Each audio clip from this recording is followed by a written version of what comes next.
Okay guys, so this is going to be a review of Studio 666.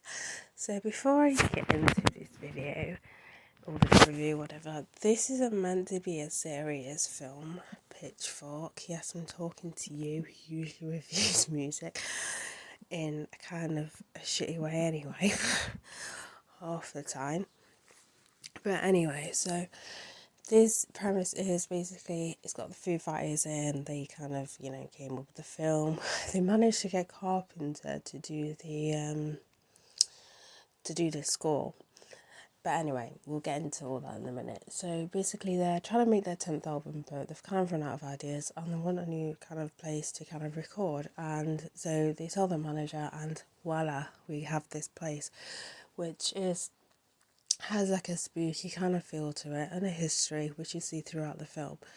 So, first off, they're not actors. You can tell they're not actors. That is one thing I kind of need to just say that. But they're not necessarily trying to be, if that makes any sense. They're just kind of being their kind of goofy selves. Like, it's a very goofy film.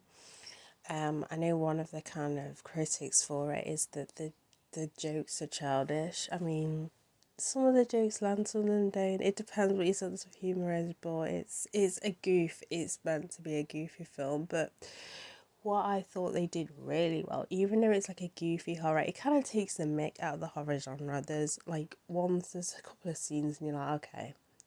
And there's one big one, and it's like, okay, I get why that's reminding me of that film.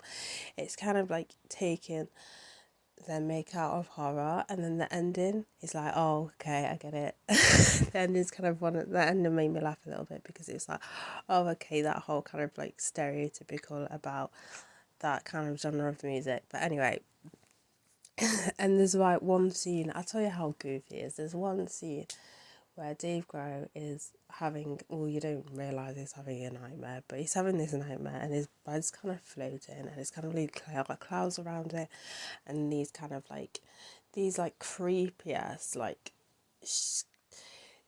they're like kind of like black things with like red eyes, and it just reminded me of something that Tennessee SD would do for a music video. That's how goofy it comes across as.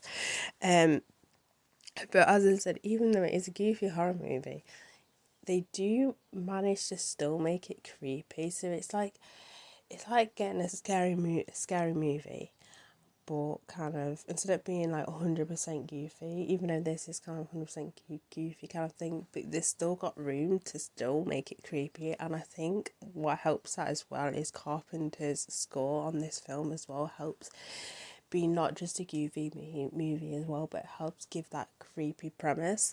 As I've said, I've said on this channel, I've said on my music album channel, is a score can make or break a film, or it can really help a film sometimes, or just doesn't really add that much to a film, depends on the film and everything. But overall, I will be honest, if you're a fan of Foo Fighters, you're gonna like it. If you don't listen to Foo Fighters, I wouldn't even bother watching it, just because, or at least wait for it to come out on like Rent, just because I don't necessarily think it's worth the price. And at the minute as well, in the UK, it's only shown in IMAX. Well, the cinema anyway, it's only shown at IMAX, which is more money. When I saw it on the Sunday evening, because because I have a insider card, on Sunday evenings you get a little bit of a discount. So instead of being £13 something, I paid like £11 something, which, I mean, it's not a massive discount, but still, I don't mind that anyway because it's going to the band and everything, and I want to support them. But it's one of those films where if you're not a huge fan of them, then, or even heard of them, then I wouldn't even bother. It's not a serious movie. Yeah, the jokes are goofy, but it makes it more kind of like realistic, if that makes any sense. Like, a group of guys are, let's be honest, guys are childish. It's a group of guys, even though they are quite old, but still, guys never grow up. But anyway, it's like a group of guys who are just like in a rock band, just want to make music, and then it kind of goes downhill. But yeah, it is goofy in parts, and yeah, but it's meant to be goofy. It's like a spoof.